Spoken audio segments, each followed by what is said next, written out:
Hello, everyone. How are you? I have Mr. Robert Schramm here. My name is Gail Davis. We're going to do something a little different today. We are working together with COM26B, David Mespin and Sherry, Boston Green Fest, Unifinity, Miranda Clendenning, David Gershon, Caroline Schwab, Robert Schramm here himself, Unifinity, and so many other companies that have come together. And the Creatives 2030, I forgot. And so I was talking to Robert before the broadcast, and we had this idea of just Gail and Robert talking. Because often you hear about what our organizations are doing, how we're making a difference for other people, but sometimes we forget to recharge ourselves. Even if we have all the help in the world that we need, we still need to recharge ourselves because I think that's what everyone can really relate to. Robert, I was just talking with you. So today I had a meeting, okay? And I've been on meetings all day and I did not eat, not a single thing. I've just meeting because I love what I do. And I forgot to eat. So after we're finished, I'm literally going over to the Indian store and picking up some fresh produce and cooking a very quick meal. And so one of the United Nations Sustainable Development Goals is zero hunger. And I think a lot of people think that zero hunger can actually come from just people who are hungry in neighboring countries.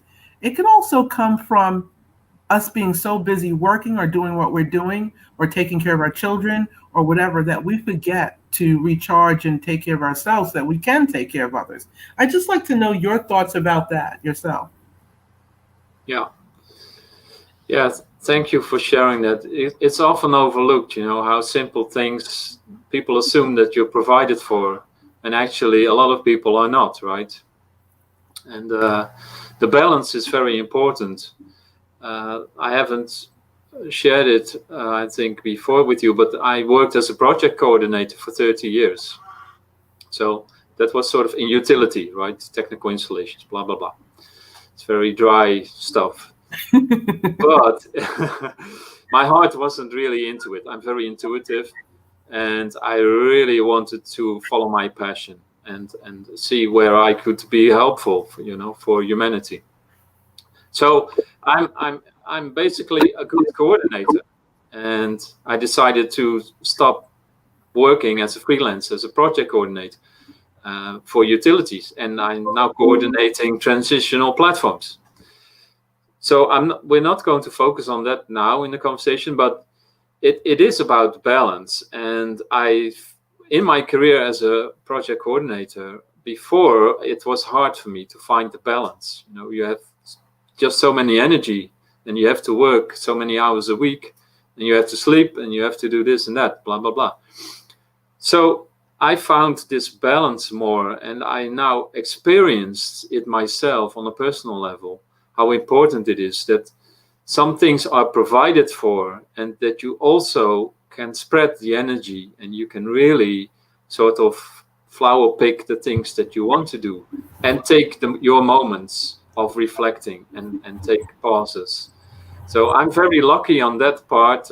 I have someone that is actually providing the space for me and where I can live, and someone who provides food for me. We cook together, of course, but I'm very blessed with that. So I can be in full service for what we are doing. And that's really very important. And I think a lot of people who are activists have to struggle finding that right balance, right? I do have a question for you, though, Robert. This is very interesting. Though you have that provided for you, I mean, I have it provided for me, and my partner does too. But even inside of that, do you sometimes, like, you're so into what you love doing? Because I know I love what I do. That do you forget to eat sometimes? Yes. And, Yeah, and I regularly, skip lunches. right, and Which is that's so, yeah. no. Please go ahead. Well, it's okay in a way because 3 meals a day. I'm not sure who invented it, but I now I listen more to my body, and sometimes I feel that it's okay to skip lunch, and it's, we eat enough. If we have a decent breakfast and dinner, then it's fine with me. Well, in Europe, you guys really eat well, which is why I call myself a Europe girl because I love traveling within Europe. But one of the things I find, I have to agree with you, I'm a holistic person. I worked in television and development and banking, above all three areas, and the arts for many years. I'm not going to say how many years because you look really great for your age and you look very young. So I don't want to say how old I am, but Thanks.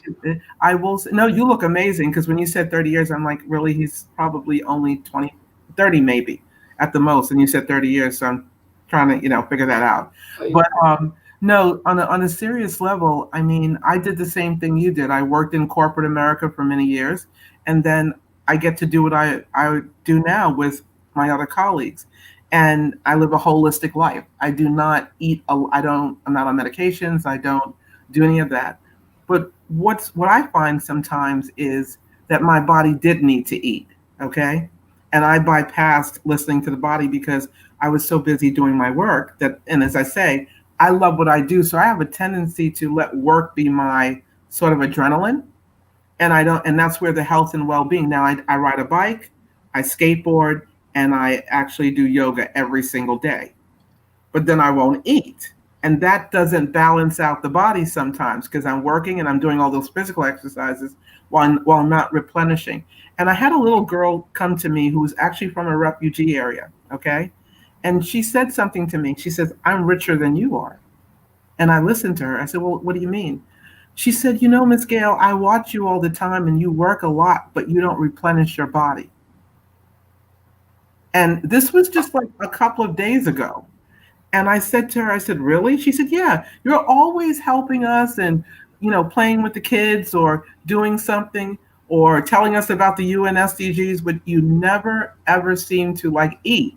And I asked my mom, were you a robot at one time? And I said to myself, wow. So it made me realize that I have to replenish myself as well. And then I just saw her yesterday, Robert, and she said, you know what my mom says? And I felt like it's funny because I had said this to the kids not but 2 weeks before. She said, you have to replenish the vessel in which you give from. mhm. And and that's why I was like, oh wow. I said, this is important. This is really important. The people who are the activists, the advocates, and everything who are out there on the front lines to support humanity itself, we also have to make sure that we honor our bodies and, as you said, listen to them and take care of them. Yeah, You know, totally agree. yeah, and I just like to know, and I just like to know your thoughts on this too, Robert. I think the three essential out of all of the SDGs are health and well-being. Number two, you're eating correctly, and poverty. Because if you don't have those top three, it's kind of difficult to do the other. Okay? If you Yeah. don't have your health, you can't move forward. If you don't have your, the hunger part, you can't move forward. What has been your experience with that in the work that you do out of the SDGs? Which ones have you felt were important? All of them are important because they all work together. But which ones have you felt from a consciousness level, from a holistic level, have been the most important? For me personally, I think it is the one, I can't remember the name exactly, excuse me for that, but of creating partnerships. Is that was number 17, right? Yeah, yeah. But that's because, 17. yeah, I think so. That's because from a holistic point of view, I can see the importance of creating partnerships and within that process lowering these illusionary barriers that we experience in our minds and on a practical level. But coming back to the wise words of the girl, the child you spoke to, it is often, and it sounds like a cliche, Gail, maybe, but often the people who work the hardest, they neglect themselves mostly, or don't really take good care of themselves. And there were quite a few younger activists who asked me, like, how do you do it? How do you keep the balance, and how do you take care of yourself? And you have to Yeah. really I mean, you love humanity, but you really have to love yourself also that much that you take care of yourself. Yes, yes. That is exactly where I was going, Robert. Exactly. And the funny thing is, I do take care of myself. I eat well. Mhm. And, but I just kind of eat. So, like today, I ignored. I honestly can say I ignored it. I knew that I needed to eat certain things and I didn't. But I can honestly also say, too, you know what? Um, I love what I do. I listen to my body. And I, like you, believe, like I have started to eat 3 square meals because I find that it works for me. But I find that breakfast for me is the most important meal and dinner is the most important meal. And any snacks in between, like fruits and vegetables. I really learned that. And I'll share this too. You know how many people like a pizza here and there? Okay. I love pizza, but the other day I started eating a lot of Indian food recently, which has a lot of turmeric in it, which is really good for you. And I went to have a pizza and I threw up. And it wasn't because the pizza was bad, but it was because I can no longer now eat the dairy like I used to, because I love milk and cheese. But I found out that my body's shifting, and my body does that often. But when my body does crave for something, I eat it. But going to that next level of what you're talking about, I get the same thing. How do you do it? I work 20 hours sometimes, and it's not busy work; it's real work. And then bringing it back to the work that you do and I do. Okay, we are working for humanity, but I think that what I love to do is empower humanity and empower people themselves to take on the sustainable development goals in their life the way they see fit for themselves. Because who best knows about their lives are the person themselves. So for me, when I see people and they're like, well, what can we do? I said, well, do you turn your lights out? Do you take walks? Are you riding a bike instead of maybe taking your car if it's a couple of blocks? Are you spending time with family and friends because that's health and well-being in itself, especially in these COVID times?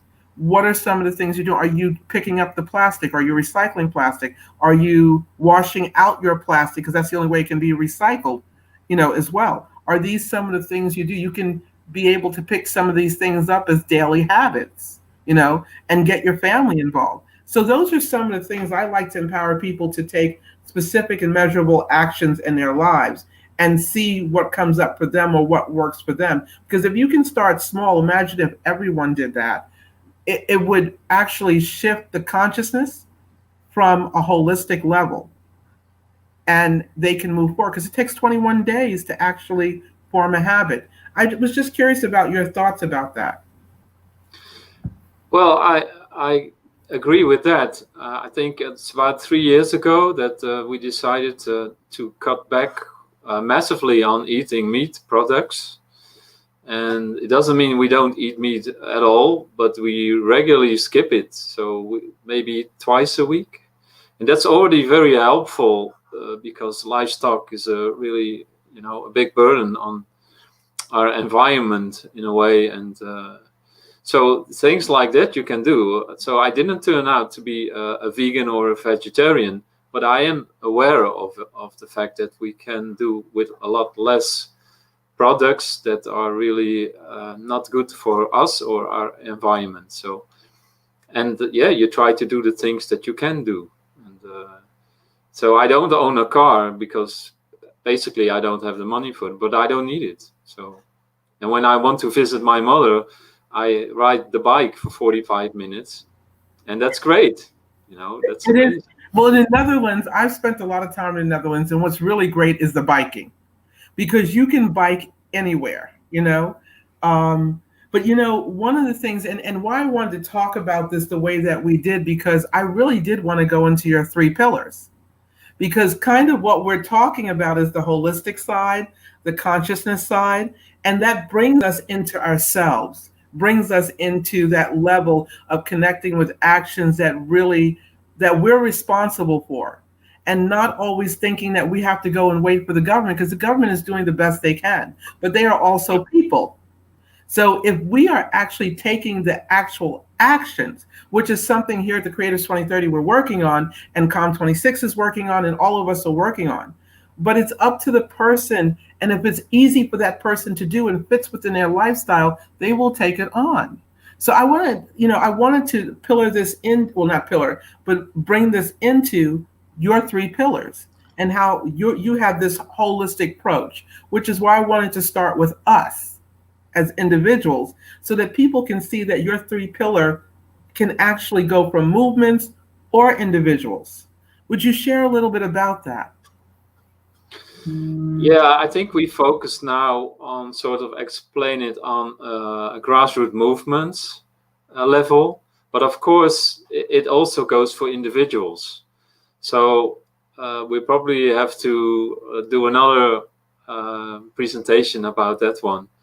But for us, it was sort of for this moment, it was important for us to make visible that there is so much already there, and either they are individuals or organizations or platforms or whatever projects that are going on. It doesn't really matter. It's more about making visible so we as a group, but also as an individual, have an understanding where the energies are. I mean, we live in a pretty complex world, right? And there are so many dynamics going on. We tried to show a bit with the wheel, these 12 sectors. Maybe you've seen them. Yes, I have. Yes, I have. Yeah, yeah.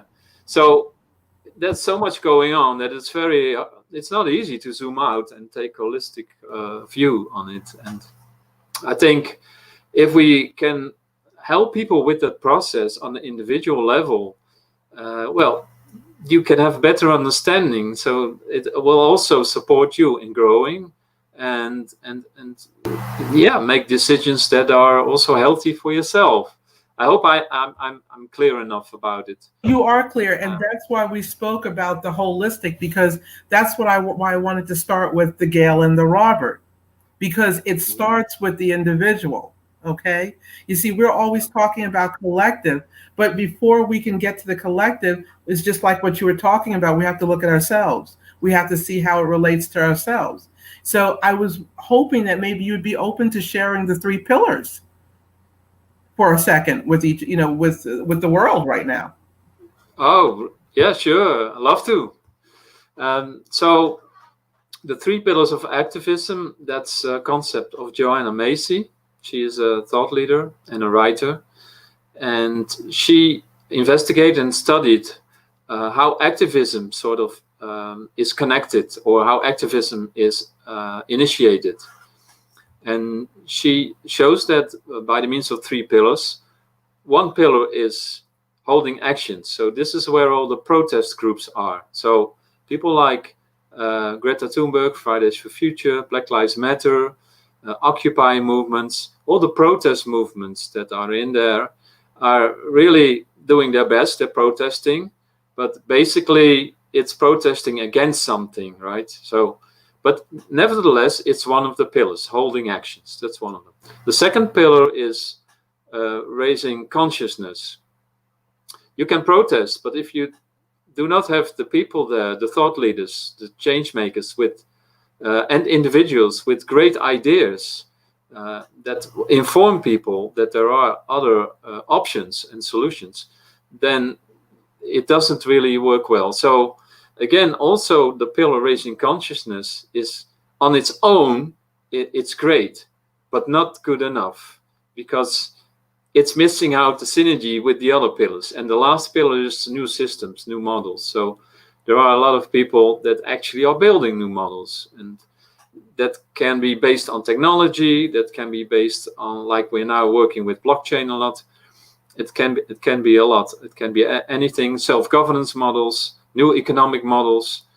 And I think that we still have been working in silos a lot. So the membranes were pretty much closed within these three pillars. But now you can see that these pillars, these membranes are opening up. And when they work in symbiosis with each other, so, and protesting and coming up with great ideas and building a model, a platform to execute or to make this idea work in practical terms.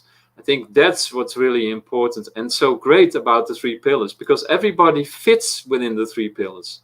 Nobody needs to have claim the label for it. It's open. Nobody owns really the wisdom that lies within it. So I think I can share. That's what I can share about the three pillars.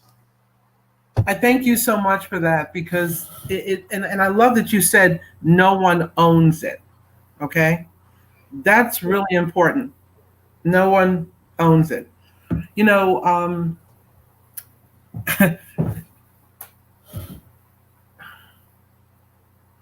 I'm just going to be quiet. You know, I think sometimes it's good just to be quiet and take in what the person is sharing, you know, and I love the pillars that you've just shared. You know what I'm saying? What I love about you, Robert, is your spirit, the beauty of your spirit, and just the giving nature of it. And I think that's what everyone, all of us are trying to do is give from our heart. You know, I want to talk about the giving nature of us and what you're talking about with the pillars. You know, Yep. often people give from their heart, and sometimes people on the other side, like, I don't know them, or there's got to be something to it. But we'll Mhm. accept the things that are not so great. You know what I mean? And I often see that. Yeah, you don't know if what someone is offering, there's something attached to it. I think we all go through that. But then there's the other side of it is, what if it's empowering you and someone else in your community or the community itself? Okay? You have to, I think, like you said, intuition. I did things in the past, but I have to say I was lucky with my family. I've always done things that I love doing. Even if I was working a job, I did what I loved at that moment.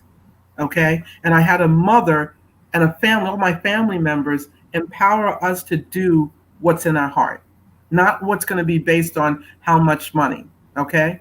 And some people think, well, then you'll be poor. No, somehow something works out, you know? And so it's a choice, you know, it's a real choice. And but I also think that for the corporations and the sponsors and everything out there, it's good to empower the warriors like yourself, Robert, myself, David and Mesfin and Sherry and all the people that are involved with what we're doing, you know, to empower them, infuse with them. Okay.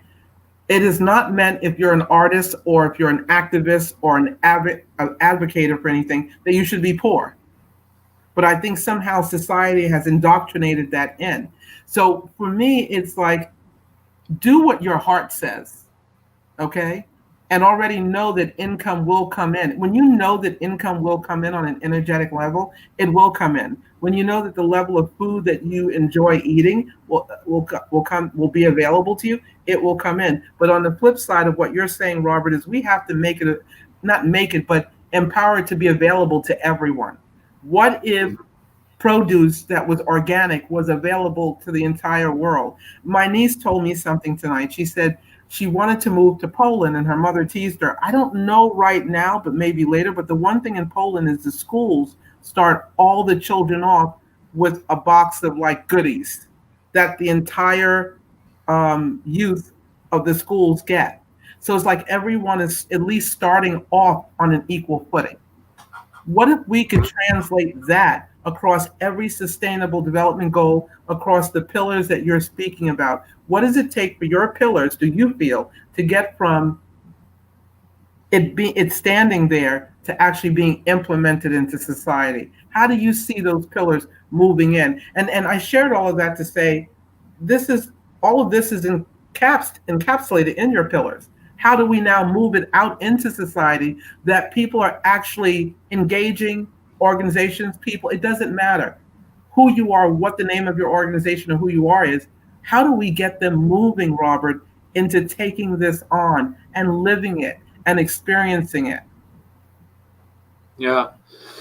Yeah, that's a very good question. Uh, in my, well, as a human being in my lifetime, we all experience a lot of stuff, right? Whether it's beautiful stuff, happiness, or challenges. Um, and I think that basically how to implement them, I don't think that's the hardest question. It's a good question, but I don't think it's the hardest question. I think we basically have already these solutions there. But there are a lot of barriers that sort of keeps us from implementing those solutions.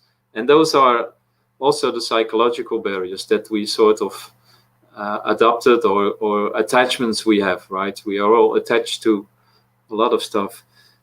Personally, sometimes I share in a conversation, and I considered it as a private conversation, that I don't really care that much about my name or my nationality, or, I mean, I know it's important for people, or my career, or how much money I have. I'm not attached to it. So if we can find a way to sort of trick dogma a bit, to let go of these false attachments that we learned to chase all these goals that we thought were important, but the real true important values, and one of the major one is love. And I'm really lucky. I come from a big family. I have 5 sisters and 4 brothers. I love to share. I'm in the middle. But I did see, and I got from my parents, a lot of affection and love. And that's what I bring inside me. And that's what I feel like sharing. And doing the thing I love to do. So I couldn't ask for anything more. Yeah. I'm not sure if it answers your question, but for me, it's really about being aware and conscious of these values, and that opens up another field of possibilities.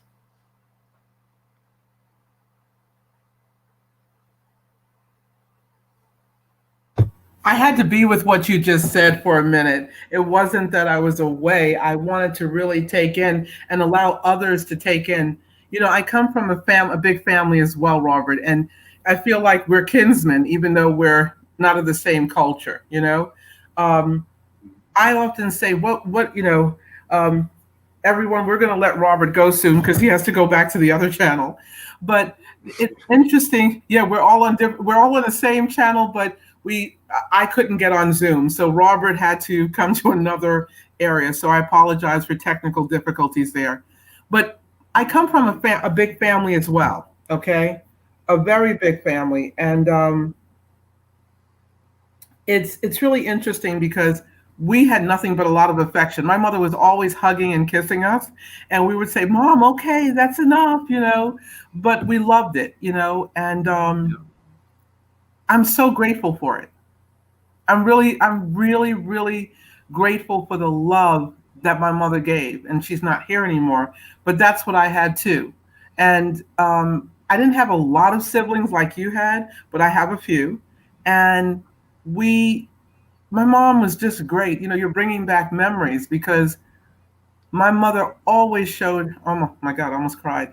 My mom always showed her love. But what I'm brought to this, I'm going to end my part on this, and I'd like you to have your last words, please. A friend of mine was practicing shamanism. She was learning shamanism. And one of the weekends she had was to relinquish her ego. Imagine us having to relinquish our ego. And that's what I heard in what you were saying. Mm-hmm. Okay. And I often tell people that if I prick my skin, the blood's going to come out. Okay. It's not going to be blue blood or green blood. No, it's not going to be any elitism. Those are words, and the words that we as human beings created. Even the color of your skin or the color of my skin, that was a word that was created that arose in language. What if it was that we just created, hey, Robert, hey, Gail, and that's it? And that was the point of it being Robert and Gail today. It wasn't the point of anything else, but I want people to get, you're John, you're Sue, you're Awa, you're, Sergey, or whoever. That's who you are first, just you. In fact, you're not even your name first, you're human first. Yeah. And so if they can get that, you can begin with that. And that's people say it's a concept. Forget the concept, just own your humanity. If you can own all the good, I hate good, bad, but all the things that come with you, you can then accept and love someone else. So that's where I'm going to end on mine. And I'd love to know your last thoughts. Yeah, I agree with you. We are all energies and beings with incredible capabilities of loving and caring. of course, we struggle sometimes, and we have to overcome our shadows and learn. And sometimes our ego takes over, and that's probably fine because we learn to get to know yourself and also other people better in the process. So really, a lot of projects or people that I meet and working on, there were always shadows there and sometimes bitterness, but there was always love there.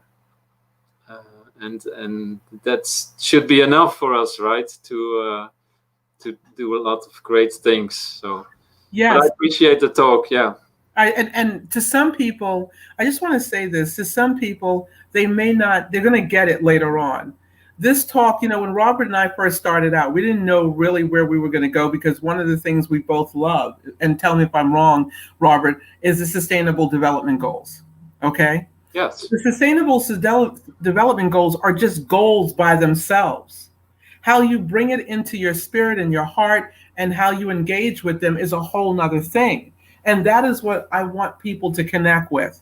Go connect to the food you love. If you love spinach and tofu, we'll eat that. If you love another type of food, eat that. If you want to go work out or, hang out on a skateboard like what I'm about to do, then do that, but do what you love and be who you love and love who you love. I'm sorry, I don't mean to sound like a hippie here, but that's really how I feel. But there you go. This is how attachments work, right? So you automatically attach this to of the concept of being a hippie. But who knows what a hippie is really about?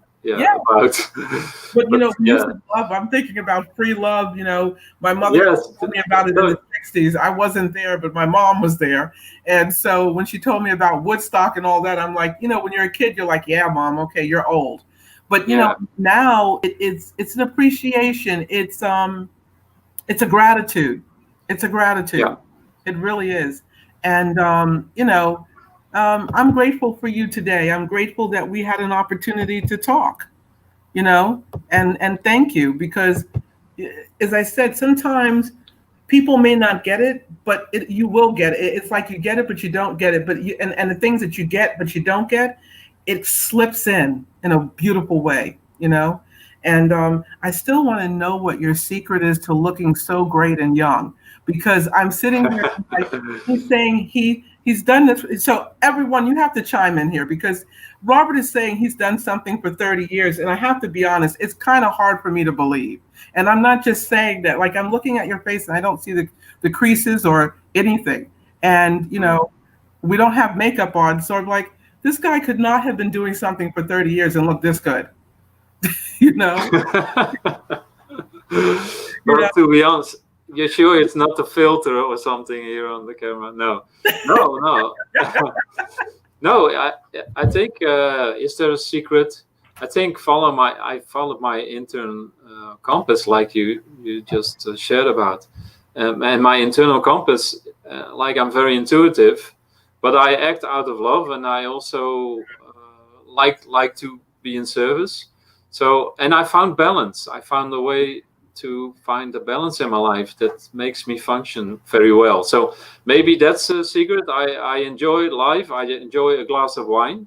I enjoy going to a movie also. And I enjoy hard working, doing the things I love. So I'm not sure if it's that big of a secret or something. But that's what I can share with you now. I follow my intuition, and I stay very close to it. It's very close to myself. I think that's very important for me to be well. So and I thank you for that. I thank you so much for that. It was a pleasure, Robert, and it was just a pleasure. It was nice to have a chat for a change online. It really was. Robert, I want to ask you something. This is an interesting one. What is your favorite UN SDG? I have to come back to number 17. I'm sorry, but yeah. That's so cool. So, yeah. Okay. Well, what's your second favorite then? I think hunger is really one of the things that we should not, poverty, hunger, one of the things we should not experience for no one, for no child. Yeah. No, yes, and that's where I do love what they say. No one should be left behind. Yeah. That really hits me hard, and that is why I do the work I do. I mean, all joking aside and all, this is why I do the work that I do. It is Yeah. essentially important. Yeah. Yeah, thank Yeah. you so much. Thank you so much for your time. And is there anything you want to leave people with before you leave? Well, yes, I think worldwide a lot of people will experience despair. Of course, also what has been going on with the Corona crisis, and there will be other crises. I mean, lots of stuff is going on this planet, but I think it's good to always keep hope. And I was about to say something else, but I got carried away a bit with my thoughts. But I really enjoyed our conversation, and I appreciate you also, Gail. It's really nice to have a one-to-one talk like this, and not get caught up in all kinds of official statements. And what else can I share? Well, I have to listen to my inner compass now.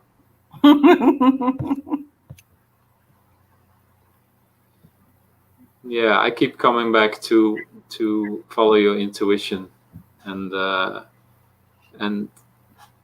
always stay open for love. Don't hold too much against things that happen to you and grudges. People will be challenged, but I think we are all social beings, loving beings, and we are basically forced into this very static system that makes us act competitive. We need to compete with each other, and that gives a lot of friction. I think we are social beings. We want to love, we want to share, we want to help each other, but we are also forced in a competitive model. And I hope that everybody has the spirit and the courage to realize that it doesn't have to be this way all the way. And what we now see is a transition. So be hopeful, and better times are coming or are already here, but they will manifest. Thanks again, Gail, for the great conversation. And thank you so very, very much. This was great. And to everyone else, thank you. And we're out. Com26v.com. Go contribute. Bye bye. Bye bye.